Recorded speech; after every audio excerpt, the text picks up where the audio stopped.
Dobrý den, vážení diváci, milí posluchači, já vás vítám u dalšího dílu Avant Podcast. Moje jméno je Michal Brotánek. Dneska jsem si do studia pozval pány a kolegy z fondu Gartal Investment Fund SICAV, jmenovitě Rostislava Pečenka, zakladatele fondu. Vítej, Rostio. Ahoj. Romana Boháčko, finančního ředitele Gartal skupiny. Vítej, Romane. Dobrý den. A Jaroslava Friče, spoluzakladatele Bright Investment, investičního zprostředkovatele. Vítejte. Zdravím posluchače. Já jsem moc rád, že jste tady. Máme před sebou povídání o developerském fondu, jestli si tak můžu říct. No a první, co mě tak jako napadá, a to je asi na Rosťu dotaz. Rosťo, jak vás vlastně přivedli jste se k tomu, že byste jako vlastně založili ten fond? Jak to tohleto je, čí to byl nápad, v čem to spočívalo? Děkuji za otázku. Já bych dříve rád poděkoval za tu příležitost tady být a představit náš fond. Vlastně ten fond vznikl velmi přirozeně, to znamená, že v okamžik, kdy už jsme měli rozjetý development, vlastně funkční biznes, tak jsme se rozhodli pro určité zpřehlednění a zjednodušení struktury a vlastně ten fond se nám jevil jako velmi efektivní prvek, a abychom vlastně mohli vlastně připojit k našemu podnikání další investory a aby se mohli stát součástí toho příběhu. Ten jako velký rozdíl je, že některé skupiny nejdříve založí ten fond a následně hledají vlastně kam a jak ty peníze zainvestovat, ale u nás to bylo celkem jednoduchý a přirozený. Vlastně navázali jsme na to, co jsme měli zajetý, co nám už fungovalo a vlastně doplnili jsme to. Mhm.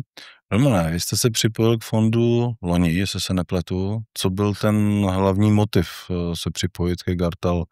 A teď myslím skupině, není to jenom vlastně samozřejmě z fond, jo, s finančním ředitelem celé skupiny. Co byl ten motiv pro vás? Já myslím, že celkový ten příběh okolo Gartalu ve chvíli vlastně, kdy vás osloví skupina, která na trhu není úplně nová, přes 20 let konkrétně, mají stabilní biznis, rostou a mají chuť růst dál. I samozřejmě s přispěním a založením investičního fondu, tak jsem v tom viděl příležitost, kterou jako nenajdete jen tak. I v rámci těch prvních rozhovorů, ať už tady se zakladatelem Rosťou, kdy zkrátka je to nějaký inspirativní příběh a představuje vám tu vizi a potom je s rozhovorem jako s generálním ředitelem, tak si to všechno sedlo a rozhodl jsem se, že u tohohle příběhu rozhodně chci být. Já vím, ale a to jste neřekl, že máte v genech trošku toho stavebníka. Jak to tam jako je? Je to tak. Já přestože jsem začal na kapitálových trzích v jedné bance, tak my máme v rodině vlastně stavební tradici, kdy praděda před druhou světovou válkou měl jednu z největších stavebních a projektových firm na Vysočině. A dědeček si vždycky dával záležet na tom, aby na gymnáziu předměty související jakkoliv se stavebnictvím, aby v nich byl premiant, což jsem byl, a v tom dospělém věku mě to trošku dohnalo a vlastně dlouho už se o ten development zajímám, takže... Takže jste tady správně, já jsem rád, že jste tady. A Jaroslav, abych vás jako neopomněl. Poradenský biznes.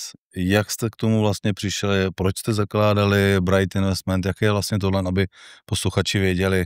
Vlastně Bright Investment spojuje jedna věc a to je historie.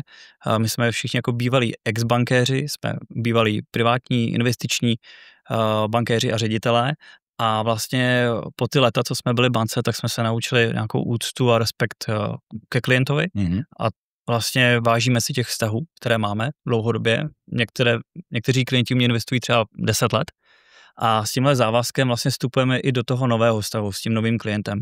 To znamená, pro nás je důležité ověřování té důvěry, to, že s námi ty klienti zůstávají. Takže kvalitní servis a pro nás Bright Investment znamená pro toho člověka i z toho názvu Bright, jasný, transparentní, čirý, čistý, tak aby ten klient věděl od začátku do konce, jak to u nás funguje. Děkuju za to. My jsme se už trošku dotkli Gartal Investment Fund Sikavu, pojďme si ho ale pro vlastně ty naše posluchače, diváky v jednoduchosti představit. Jak bys to jako viděl, ty takové představení rychlý fondu? A určitě se dostaneme víc do hloubky, ale takový to představení průvodní. Je to jako vždycky složitý mít, já nemám připravený pitch, jak se říká, nicméně rád vlastně popíšu, o čem ten náš biznes je a o čem je ten náš fond. Nicméně bych ještě rád doplnil, že vlastně fond jakožto vlastně vehikel pro kolektivní investování vlastně sdružuje lidi. Jo, a my vlastně, jak tady sedíme, tak vlastně to vnímám tak, že máme vlastně společné hodnoty, společnou vizi, protože vlastně ta transparentnost a vlastně ta chuť dávat tomu klientovi vlastně opravdu vše, vlastně co, nebo veškerou informaci, veškerý servis, tak je vlastně i na naší straně a takhle přistupujeme k investorům. Že já samozřejmě rád o těch věcech vlastně diskutuju i v nějakém svým okolí a vlastně každý chce dělat biznis s tím, koho respektuje, koho v vozovkách má rád a vlastně my takové hodnoty razíme a opravdu za tím stojíme. Teď vlastně, co se týče fondu, tak jak už bylo zmínil, jsme developerský fond, který investuje prostředky výhradně do projektu naší skupiny a vlastně děláme to tak, že vlastně do fondu projekty vkládáme již ve fázi povolení, to znamená, že klienti, respektive investoři, nepodstupují riziko povolování, respektive to největší riziko, které v současné době v developmentu máme a můžou spoléhat na to, že vlastně ten projekt dokončíme podle předpokladu, podle časových předpokladů a většinou podle ekonomických. I vlastně během těch horších let, které nás naší cestě potkaly, jsme vždycky vlastně z těch projektů dokázali dostat vlastně určitou míru zisku, byť vlastně vzhledem k nějakým okolnostem mohlo být nižší, nicméně investoři zůstali na svým a vlastně inkasovali to, co bylo domluveno. A tohle je ten princip, který ve fondu opravdu ctíme a vlastně na kterým to spolupráci zakládáme. Teď něco vlastně k tomu, jak vlastně ten fond funguje, tak jak jsem zmiňoval, jedná se o projekty naší skupiny, jsou vloženy v okamžik získání povolení, nebo hned poté začíná realizační fáze a v podstatě exitujeme ti projekty prodejem jednotek. Vlastně veškerou činnost děláme in-house, to znamená, že až na projekční práce nic nenakupujeme, máme vlastní projektové řízení, vlastní obchod, marketing, vlastně finance a dokonce máme vlastní stavební divizi, což je velký rozdíl oproti dalším developerským skupinám a ta divize funguje jako samostatná firma. To znamená, že nestaví projekty jenom pro nás, ale i pro jiné developery a navíc vlastně v současné době většinu produkce dělá pro ti externí. Takhle zhruba, kdybych měl popsat v rychlosti náš fond, tak... Já si myslím, že to bylo určitě pro takový ten přehled, jak vlastně developerský fond Gartal Investment Fund Sika funguje. Já se možná zeptám Romana teď ještě, pojďme se podívat jako vlastně na ty projekty, které jsou ve fondu. Tak na fondu máme dneska projekty, které jsou převážně už ve své koneční fázi. Já tomu rád říkám, že to jsou ty úspěšné příběhy, protože to jsou ty projekty, které prošly tím těžkým obdobím, o kterém tady Rosťa hovořil. A ty projekty nejenom, že se podařilo postavit, zvládnout je v časovém harmonogramu, tak i z 99% jako prodat tak, jak jsme chtěli. Tak jmenovitě je to například projekt v ulici Českobrodské, který je velikostí zhruba 80-82 bytů s finančním obratem kolem 700 milionů korun. Druhý takový projekt je na Vršovicích, vlastně na Kubánském náměstí, kde se v podstatě přestavoval, rekonstruoval budova bývalého hotelu Mars. A máme vlastně teďka projekty, které jsou těsně před vložením do fondu. Jsou to právě projekty, které už mají povolení, což je pro nás hrozně důležité. Předpokládám, že se k tomu ještě vrátíme, proč a jak to souvisí s investory a co jim to přináší. A tam já chci určitě vypíchnout takovou naší vlajkovou loď. I po vizuální stránce je to architektonicky velmi zajímavý projekt. Interně tomu říkáme ve firmě Diamant, protože to tak skutečně vypadá. Což jsou vlastně loftové byty na Chodově, na Praze 4. Takže to je projekt, který by vstupoval v nějaký fázi asi blízký, bude vstupovat i do fondu, protože naplnil i ty kritéria, které vlastně pro to má, to znamená stavební povolení a může vstoupit do fondu, to znamená tam je to vlastně i příležitost pro budoucí investory a samozřejmě pro ty stávající vlastně další nějaký jako potvrzení toho trendu, který jste vy zaujali a to je v tom, co měla Rosťa, hodnoty, které chcete mít a samozřejmě i to, že vkládáte vlastně do fondu jenom ty projekty, které mají stavební povolení. Takže to je určitě jako zajímavý. Jardo, když slyšíte ty věci, já jsem slyšel adresy a myslím, že to jsou pražské adresy. Jak vy to vlastně jakoby vnímáte ten fond z pohledu atraktivity pro toho investora? Pro naše klienty je důležité, že prostředky, které nastřádají a těžce jako ušetří, tak v první řadě o ty peníze jako nepřijít.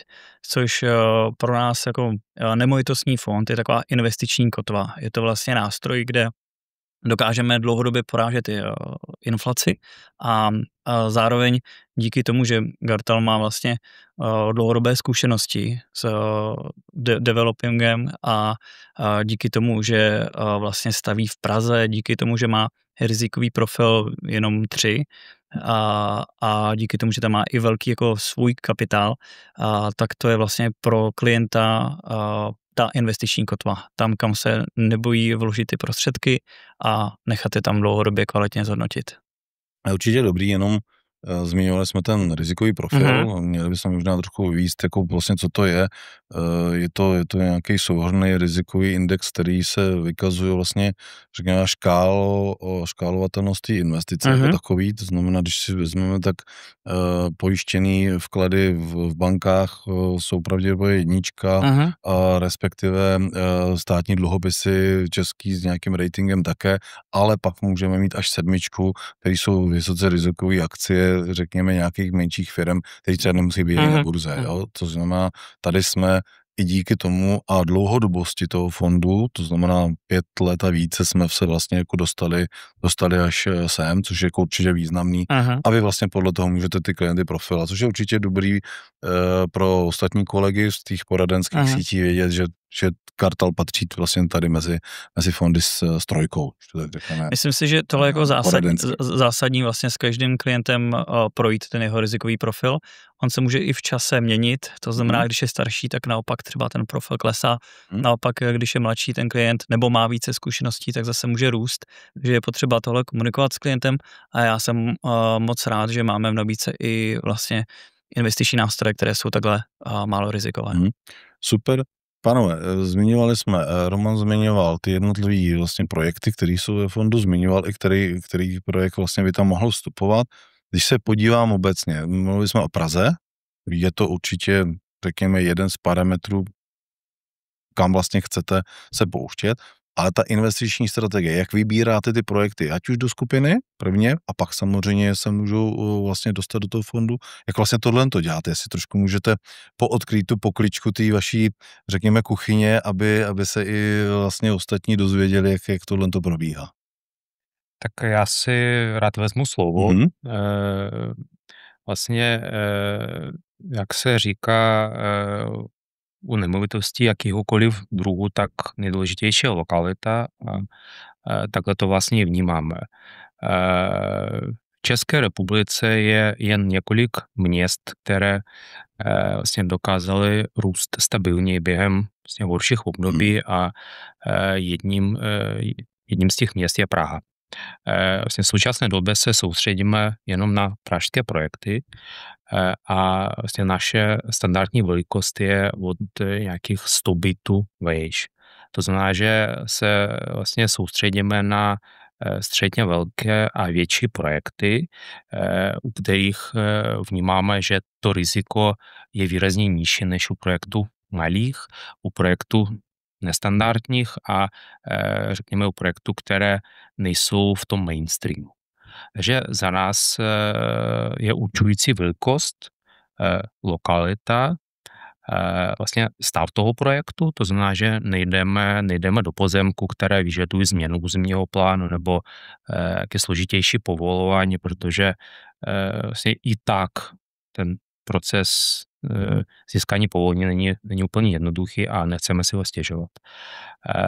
To je spojeno i s tím rizikem nebo s tou mírou nebo s tím indexem rizikovosti, o kterém jsme se tady bavili, protože i já vlastně mám dost velkou averzi k riziku a nerad se pouštím do věcí, které nemusí vyjít. Jo.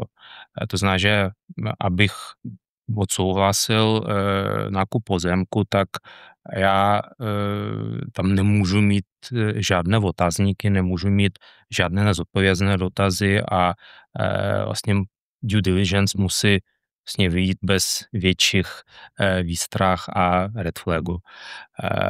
Já si myslím, že je to další faktor, byť jako, pojďme mu říkat jako soft faktor, který vlastně chrání ti investory a to je můj způsob uvažování. Mm-hmm. Radši, ať je ten projekt méně výnosný, ale není složitý, je realizovatelný v termínech a vlastně v objemech, které předpokládáme, než se pustíme do něčeho, co může mít velký nadzisk, ale vlastně za cenu většího rizika. Takže lokalita, stav projektu, velikost projektu a vlastně riziko spojené s povolováním a vlastně s následnou realizací. Já si myslím, že se to jako výborně shrnul a každý si dokáže představit ty parametry. Mě to ale teď jakoby holt jako nedá a budí mě to otázku. Vypadá to, že to je tak jako bezrizikový, což víme, že určitě není. Jak to potom je s tím výnosem? Jaký ten výnos vlastně pro ten fond očekáváte? Samozřejmě fond má nějaké náklady, projekty nějakým způsobem vlastně budou realizovatelné a už z pohledu toho, že ten výnos je nějakým způsobem redukovaný i o to, že vlastně není tam to riziko toho povolovacího řízení, určitě. A tohle to by mě zajímalo vlastně, jak se tam promítá, vlastně jestli náhodou ty investoři nedostanou míň, než bys třeba jako očekávat. Tak spíš tohle to bych chtěl vědět. Já nevím, Romane, když byste mě na to mohl odpovědět. Je to součást výběru těch projektů, kdy my se snažíme, jak nejlépe jen umíme, odhadnout tu budoucí rentabilitu projektu v čase. Používáme na to, budu nudný, ale je to klasický ukazatel vnitřní výnosové procento, kde máme nastavenou určitou hranici, která je ale mnohem vyšší, když to řeknu tak, než to, co jsme ochotni slíbit klientům, to je to důležité, protože my jim nabízíme dneska výnos garantovaný 7% per annum, a 8% chceme dlouhodobě doručovat, což je strop. A my, abychom byli schopni tohle dlouhodobě cílit, protože on je to trochu závazek. Když jsme to tady slyšeli od Jardy, hrozně dobře se to poslouchalo a že jsou rádi, že mají v portfoliu společnost jako Gartal. On je to do jisté míry i závazek. Takže ten závazek je jednak vůči majitelům, kteří nám svěří důvěru, a jednak samozřejmě vůči investorům, kteří nám svěří důvěru. Takže my musíme cílit mnohem výš na tohle procento, protože největší nepřítel všech projektů obecně a především v České republice je čas. Jo, může se stát spousta nepředvídatelných věcí, který, ano, můžete ošetřovat ty rizika, můžete mít připravený tým, tak ať to zvládnete, ale ten čas to nějaký ukrojí. Rozumím, Edo, když to slyšíme, to znamená, řekněme, lokalita, Praha, skládáme projekty jenom po stavebním volení, máme garantovaný výnos 7% minimální. Co z toho, řekněme, je pro toho investora nebo i pro vaše kolegy vlastně to, co jako driveuje, aby vlastně jako nabídli Gartal jako jednu z investic? Já když to vezmu, tak vlastně dneska těch nemovitostních fondů je na trhu spoustu a spoustu jich vzniká tím, že začínají nabírat kapitál a pak teprve realizovat nějaké nemovitostní projekty. A to je přesně to, co se nám líbí na Gartalu, že vlastně Gartal vznikl úplně obráceně. To znamená, vznikl od spoda tou realizací, tou praxí a pak teprve si založil fond. Takže tohle si myslím, že je jedna jako z nejzásadnějších jako věcí, v čem se liší. A to je to, co je pro nás důležité. My v Bright Investment, tak samozřejmě každého partnera si prověřujeme. To znamená, od účetních uzávěrek, který čteme, tak se potkáváme s obchodním ředitelem, finančním ředitelem, majitelem, procházíme veškeré ty projekty a informace, protože samozřejmě vnímáme, že na nás je i částečně zodpovědnost, aby jsme s klientem tu investici, kterou budeme vybírat, aby tu investici, kterou si klient vybere, tak aby byla co nejlepší, protože těch nemovitostních fondů je spoustu. A vlastně i v rámci tohohle mně přijde, že na trhu, že třeba vídám portfolia od jiných společností a vidím, že třeba v rámci portfolia má ten klient 5 nemovitostních fondů. To mi přijde úplně jako nesmyslné. Vždycky diverzifikovat je důležité v rámci toho oboru. To znamená, když mám nemovitostní fond, vyberu si jeden a jdu do dalšího oboru. Takže tohle bych řekl, že pro nás jako v Bright Investment je nejdůležitější. To znamená historie a to, jak Gartal stabilně a dlouhodobě dělá svoji práci a zodpovědně dodává to, co slíbil.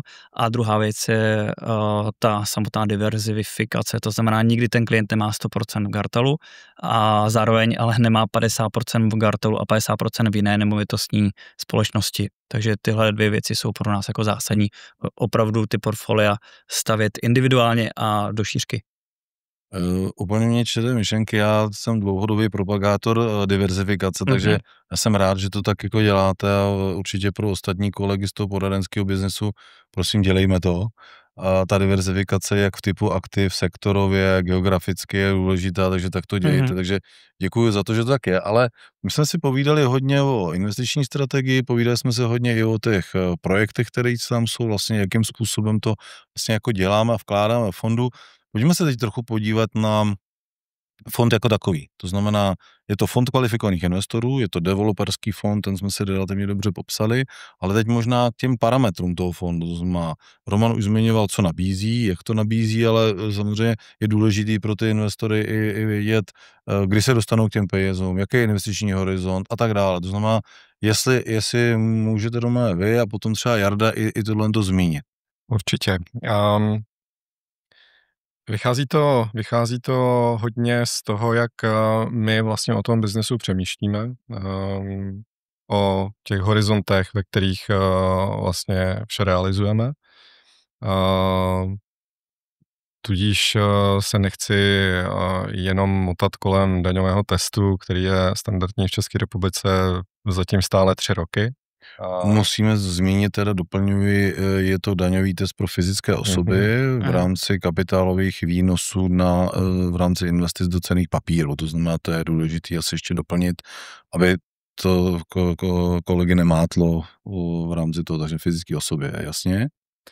Tudíž vlastně preferujeme investory alespoň střednědobé s horizontem 3 roky.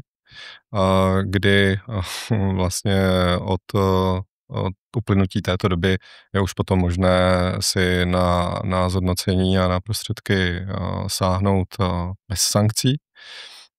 Do té doby nemáme vyloženě nějaký hardlock, tak jak to třeba občas mívají některé retailové nemovitostní fondy. Je to klasicky otevřený fond, ale máme poměrně vysoké výstupní procento. Kolik je? Můžeme si říct 15%. To znamená do 3 let investor, pokud musí, ale on vstupuje s tou úvahou, že investuje na střednědobý investiční horizont, to znamená 3 až 5 let, něco takového, tak ale může se stát cokoliv v rámci života té investice, respektive toho investora. V momentě, kdyby toto musel jako absolvovat a vlastně požádat o ten zpětný odkup, tak by ale musel pokalkulovat s tím, že tam je výstupní poplatek 15%. Je to tak. Uvažujeme ale tak a spojujeme se s takovými partnery, jako je Bright, a že ten klient už má nějakou diverzifikaci portfolia, takže my nechceme být ty zlí, to tak vůbec ne, ale bereme to jako ochranu nejenom toho kontinuity toho podnikání a toho biznisu, který děláme, zároveň je to ochrana i ostatních investorů, kteří v tom fondu jsou, a samozřejmě to snižuje nějakým způsobem nároky na nějakou likviditu, kterou kalkulujeme, že vždycky udržujeme. Tudíž ten cíl i ten efekt je v tom, abychom vždycky ty svěřený kapitál efektivně spravovali. Já možná jenom doplním, že je to vlastně spojený s tím, že realizační fáze projektu trvá 2 až 3 roky a vlastně když ten projekt vložíme do fondu, tak vlastně začíná ta realizační fáze běžet. A v ten okamžik vlastně chceme partnery, kteří nás podpoří a vlastně nechají ten kapitál po dobu realizace toho projektu a vlastně tím, jak říká Roman, zjednoduší a vlastně zefektivníte tu naši správní kapitál. My víme, že u fondu kvalifikovaných investorů je většina aktiv, a teď samozřejmě i u developerských jako zejména, je méně likvidních, a to je, o čem mluvíme. To není o tom, že si prodáme akci na burze, kde se to prodá ze dne na den, to znamená, musí investoři počítat s tím, že mají méně likvidní aktiva a samozřejmě k těm prostředkům, který vlastně můžou potom vybrat, se mohou dostat až za nějakou dobu. Jo? Samozřejmě ten horizont zákonný až 12 měsíců vlastně splatnost toho zpětného odkupu. U vás to je 6 měsíců. 6 měsíců. To znamená, to je asi taky důležité doplnit, ale souvisí to i s tím investičním horizontem. Pokud se investuje na 3 roky až 5 let, to znamená v rámci tohoto je možný vlastně ty prostředky získat. Jardo, když vy to vidíte ty parametry takový pro investora důležitý, já se s tím dost často setkávám, že buď investoři mě volají, nebo poradci mě volají u různých fondů kvalifikovaných investorů. A jak vy to jakoby vnímáte? Pro nás a pro klienty tenhle parametr je opravdu zásadní. Jo. Vidíme, že vlastně ty největší fondy na trhu v Čechách, tak dneska ty lhůty prodlužují některé fondy až na 2 roky a to je pak vlastně doba, kdy pro toho klienta je poměrně jako dlouhé si představit, kdy splní ten daňový test a zadá ten odprodej a ty peníze získá třeba až po takhle dlouhé době, tak si to vůbec představit.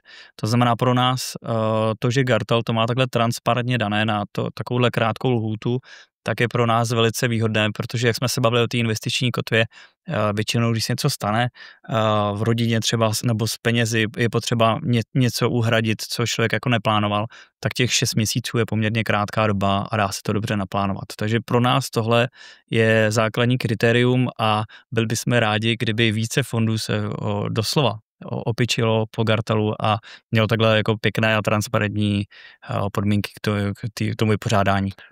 Tak to je určitě jako dobře. O parametrech jsme si nějak řekli, trošku jsme se dostali k tomu, co Jarda říkal, i více fondů, aby se opičilo. Jak ta konkurence? My jsme se trošku k tomu dotkli, ale vy když vidíte, máme, řekněme, 630 a více fondů na trhu, zhruba polovina z nich jsou developerský. Když se podíváte v rámci portfolia, který byste poskládali jako by těm investorům, proč vybíráte zrovna Gartel?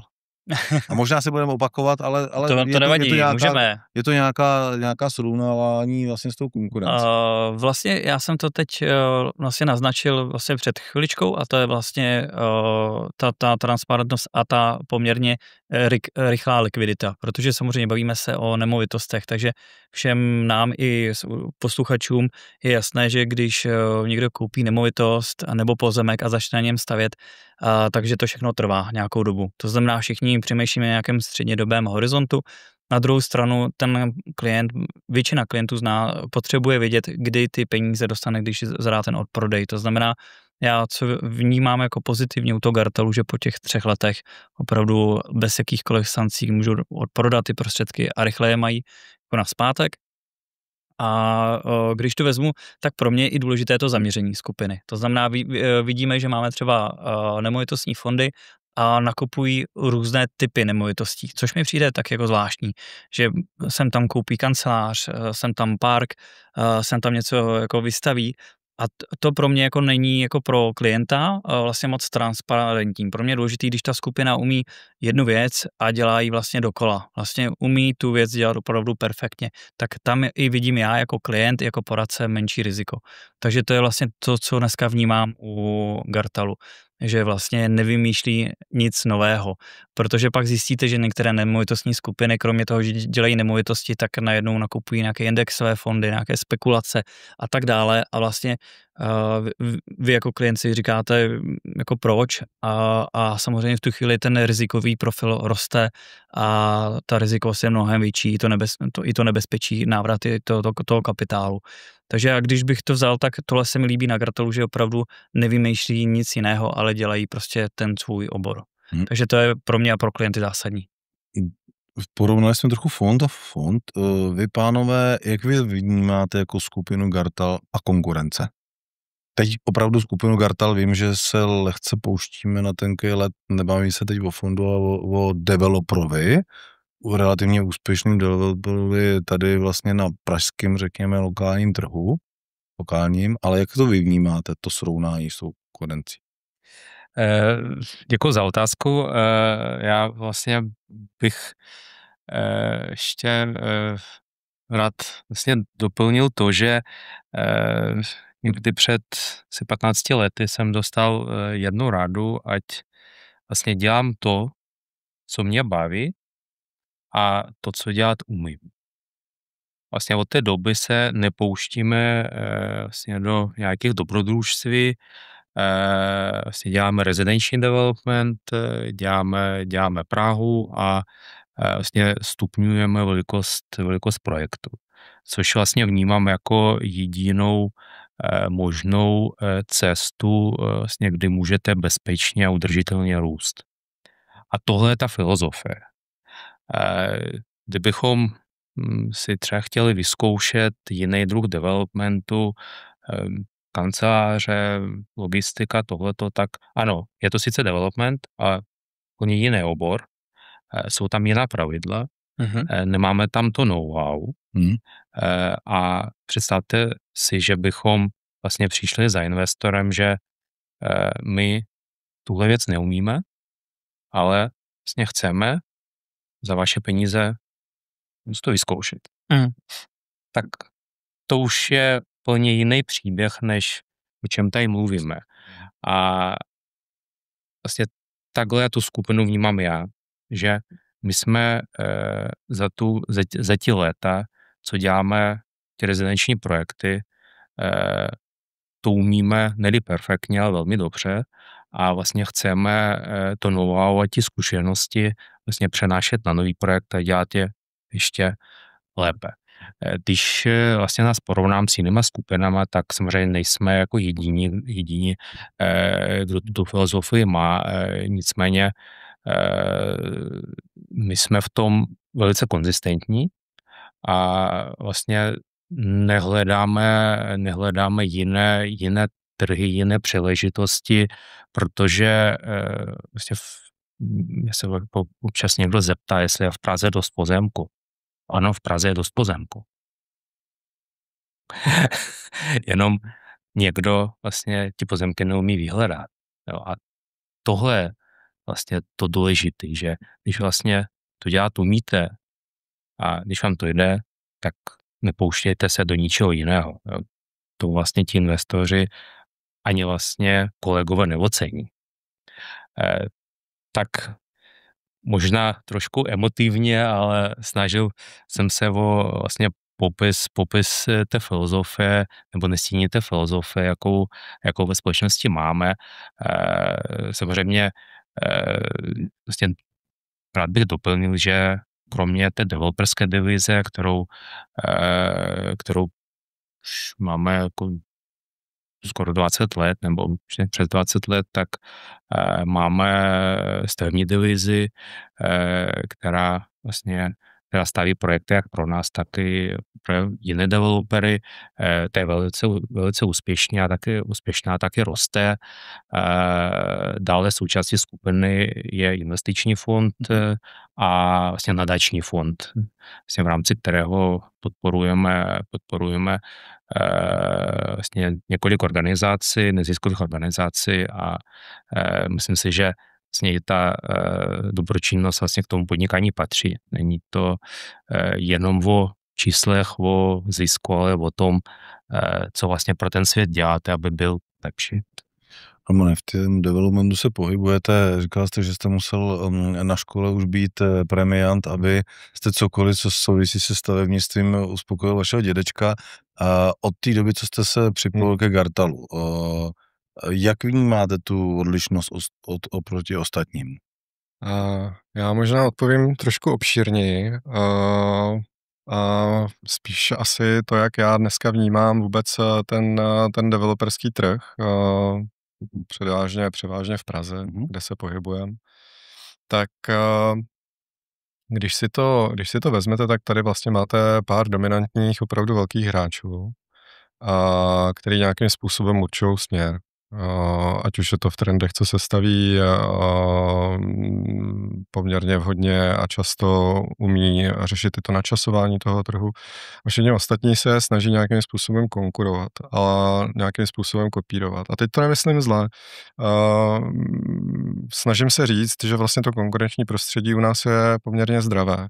Jo, neeviduju, nebo nemám pocit, že by tady vznikaly kartely, jako třeba v jiných oborech, třeba telekomunikace a podobně. A vlastně i ty velký hráči jsou sami sobě velkou konkurencí. A to vlastně jako přispívá k tomu, že když ty věci děláte dobře, když se na ně umíte připravit a věnujete tu pečlivost, té realizaci a efektivitě financování a tak dál, tak vlastně máte šance na tom trhu se velmi dobře prosadit. A jak říkal Rosti, těch pozemků v Praze opravdu hodně. Typicky developerský trh není příliš volatilní. Jsou to prostě statky, které tady jsou už desítky a stovky let a budou tady desítky a stovky let, takže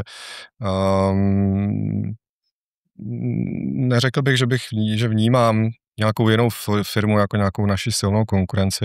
Je důležité soustředit se na sebe, na to, jak ty věci děláme, tak, aby fungovaly nám, ať jsme schopni doručit vlastně oplatit tu důvěru těch investorů a něco po sobě zanechat.